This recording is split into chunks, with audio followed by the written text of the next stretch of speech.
राजस्थान विधानसभा चुनाव सामने है और इसको लेकर तमाम पार्टियां अब एक्टिव होती हुई नजर आ रही है। राजस्थान के अंदर भी तमाम पार्टियां चुनाव की तैयारियों को लेकर पूरी तरीके से एक्टिव है और इसी को लेकर अब नई पार्टी राजस्थान के अंदर नेशनल जनमंडल पार्टी है और राजस्थान में एक्टिव हो गई है। और इसी सिलसिले को लेकर हमारे साथ में पार्टी के राष्ट्रीय अध्यक्ष दौलतराम पेशी हमारे साथ बातचीत के लिए खास साथ में है। सर, नई पार्टी की शुरुआत की जा रही है, राजस्थान के अंदर विधानसभा चुनाव सामने है, कौन से मुख्य बिंदु होंगे, कौन से मुख्य विषय होंगे जिसको लेकर पार्टी काम करेगी और कितनी सीटों के ऊपर आने वाले समय में चुनाव लड़ने वाली है? हमारा एक ही मुख्य बिंदु है राजस्थान के अंदर और पूरे देश के अंदर ओबीसी की जातीय जनगणना। और राजस्थान के अंदर मूल ओबीसी को उसकी संख्या अनुपात में जो जितना भी ओबीसी को आरक्षण लागू है उसको अलग से आरक्षण मिले, ओबीसी आरक्षण का वर्गीकरण हो। क्योंकि 19 अक्टूबर 1999 के बाद में जब से जाट बिश्नोई जैसी जातियाँ ओबीसी में शामिल की गई हैं, तब से हमारे जो वास्तविक पिछड़े लोग हैं, पिछड़े अति पिछड़े, हमारे बच्चे पढ़े लिखे चपरासी भी नहीं लग रहे और हम लोग पंचायती राज में पंच नहीं बन रहे, नगर पालिका नगर निगम क्षेत्र में हम लोग पार्षद नहीं बन रहे, चेयरमैन नहीं बन रहे। तो राजस्थान के अंदर हम पिछले 24-25 सालों से हमारी ये स्थिति हो गई कि हमारे पढ़े लिखे बच्चे बच्चियाँ लाखों की संख्या में ओवरेज हो गए, बेरोजगार हो गए, 5-5-10 हज़ार के बेचारे मारे फिर के नौकरियां कर रहे हैं और हम लोग पंच नहीं बन पा रहे। ओबीसी की सारी सीटों पर मतलब 1-2 जातियों का कब्जा है और हमारी मजाक उड़ाई जा रही है। जब भी हम अपने हक अधिकारों की बात करते हैं, अपने हिस्से की बात करते हैं, तो हमारे ऊपर जातिवाद के आरोप लगाए जाते हैं। तो अभी हम सारे साथियों ने आपस में मिलकर के और 2-4-5 साल से ये तय किया कि अपना एक राजनीतिक दल होना चाहिए, क्योंकि कांग्रेस और बीजेपी वो पूंजीपति लोगों की पार्टी हैं और राजस्थान में तो मतलब जाट के अलावा किसी दूसरी जाति पर नजर ही नहीं जाती पार्टियों की। एमएलए हैं तो जाट, एमपी है तो जाट, प्रधान है तो जाट, प्रमुख है तो जाट, थानेदार है तो जाट, तहसीलदार है तो जाट, एसडीएम है तो जाट, डीएसपी है तो जाट। दौलतराम जी, इसके अंदर आपको नहीं लगता कि कहीं जातिवाद के नाम पर समीकरण बैठाया जा रहा है? चुनाव सामने है तो ओबीसी को टारगेट कर वहां से वोट बटोरने की कोशिश की जा रही है? नहीं, हम लोग जो पीड़ित लोग हैं, शोषित लोग हैं और हम समता समानता बंधुत्व भाईचारे पर बड़ा भरोसा रखते हैं। हम ये नहीं कह रहे भी किसी भी जाति को आप आरक्षण में, हम कह रहे हैं कि 100% को बराबर बांट दो संख्या के हिसाब से। और जैसे अब ईडब्ल्यूएस बिना आयोग की रिपोर्ट के केंद्र सरकार ने 10% उनको आरक्षण दिया, बिना किसी गिनती के, बिना किसी आयोग की रिपोर्ट के। तो हमारी तो 2 बार गिनती हो चुकी है देश में। हमारी 1931 में जातीय जनगणना हुई, हमारी 1952 के अंदर काका कालेलकर आयोग ने गिनती की कि 52% है। हमारी 1978-79 में हमारी गिनती हुई, मंडल आयोग ने हमारी गिनती की कि ये 52% है। और संविधान में प्रावधान है धारा 340 में कि जो आरक्षित वर्ग है उसको न्यायपालिका में आरक्षण होना चाहिए, उसको विधानसभा लोकसभा में होना चाहिए, उसको प्राइवेट सेक्टर में आरक्षण होना चाहिए। कितनी सीटों पर दावेदारी रहने वाली है? हम लोग पूरे देश में चुनाव लड़ेंगे, 200 सीटों पर लड़ेंगे। अभी शुरुआत कर रहे हैं हम लोग। आज हमारा प्रथम अधिवेशन है, हमने पार्टी को लॉन्च किया है, जिसमें आप लोगों के सहयोग से हम बात घर घर तक पहुँचाएँगे और राजस्थान में पूरी 200 की 200 सीट पर हम चुनाव लड़ेंगे।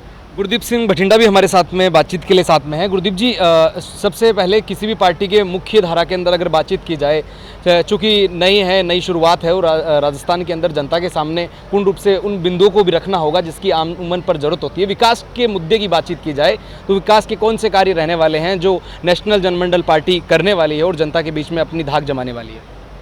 पहली बात, जो राष्ट्र नेशनल जनमंडल पार्टी आज फर्स्ट अधिवेशन है, हम श्री दौलतराम जी जो इसके अध्यक्ष है उसको बधाई देने के लिए और उनके साथ एकजुटता के लिए हम यहाँ पहुँचे हुए हैं। हम अकाली दल पंजाब के हमारी पार्टी है यूनाइटेड अकाली दल, उसके अध्यक्ष हैं।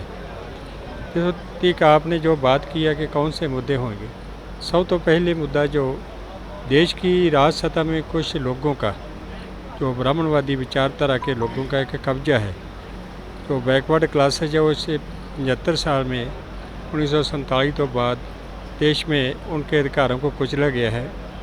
मैं महसूस करता हूँ कि उन लोगों को जगाने के लिए, उन लोगों को अधिकारों के लिए, उन लोगों की आर्थिक मंगां तो भी बहुत ज़्यादा महत्वपूर्ण उनके सम्मान की बात है, जिनके अधिकार आर्थिक तौर पर भी, सामाजिक तौर पर भी सम्मान उनके जो खोए गए हैं, उनको जो नेशनल जनमंडल पार्टी है पार्टी आज बनी है, वो मैं उम्मीद करता हूँ और परमात्मा के अरदास करता हूँ कि परमात्मा इनको कामयाबी बख्शे।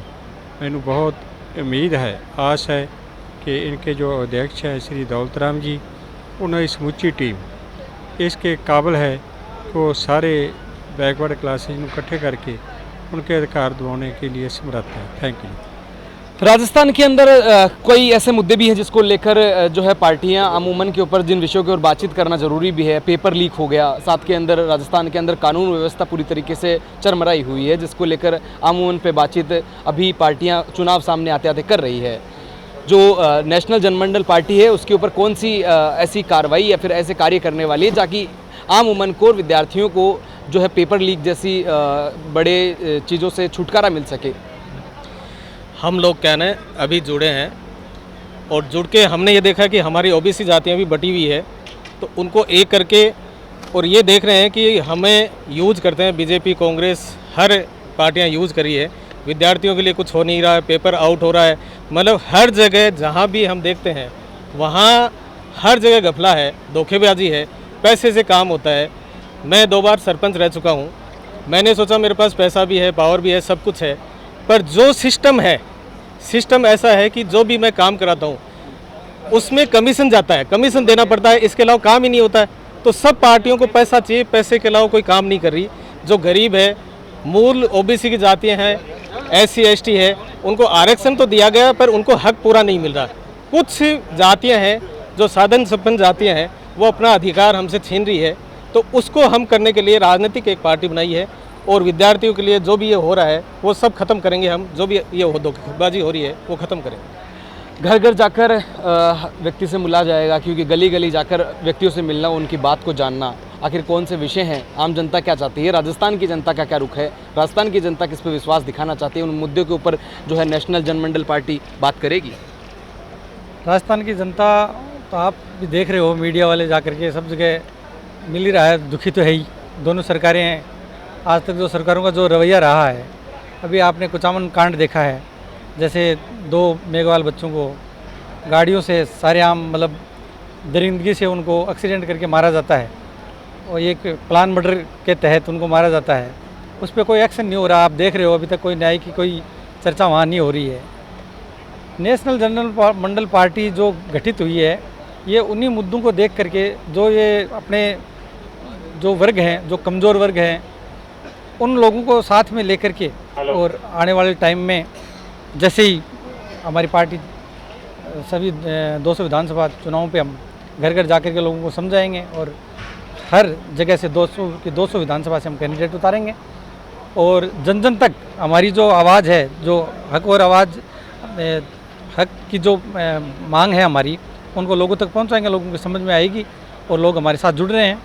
और नेशनल जनमंडल पार्टी का प्रथम अधिवेशन अभी जारी है और देखना ये होगा कि विधानसभा चुनाव अब सामने है, इसको लेकर कितना जो है अपना विश्वास जनता के बीच में पार्टी दे पाती है और साथ के अंदर यहाँ के लोग दे पाते हैं, जनता कितना विश्वास दिखाएगी। सबसे बड़ी बात यह है कि चुनाव सामने आते आते तमाम उन मुद्दों के ऊपर बातचीत करना जरूरी है जो आम उमन पर जनता के मुद्दे हैं, उन तमाम विषयों के ऊपर क्या ये पार्टी बातचीत कर पाएगी और उनको उठा पाएगी और जनता से उन चीज़ों से जो विषय हैं जिनसे आम उमन पर जनता परेशान रहती है, उन विषयों के ऊपर कितनी बातचीत कर पाती है और कितना समाधान कर पाती है, ये बड़ा विषय है। लेकिन देखना ये होगा, राजस्थान का रुख तो हमेशा से रहा है कांग्रेस और बीजेपी, लेकिन अब इन्होंने कहा है कि राजस्थान के ऊपर राजस्थान की जनता पूरी तरीके से बीजेपी और कांग्रेस से पूरी तरीके से परेशान है। हमारी पार्टी के ऊपर भरोसा कर जनता पर भरोसा दिखाएगी और आने वाले विधानसभा सीटों के ऊपर 200 सीटों के ऊपर चुनाव लड़कर जनता के बीच में अपना विश्वास दिखाने वाले हैं। लव कुमार के साथ मैं दीपक कुमावत, नवतेज टीवी, जयपुर।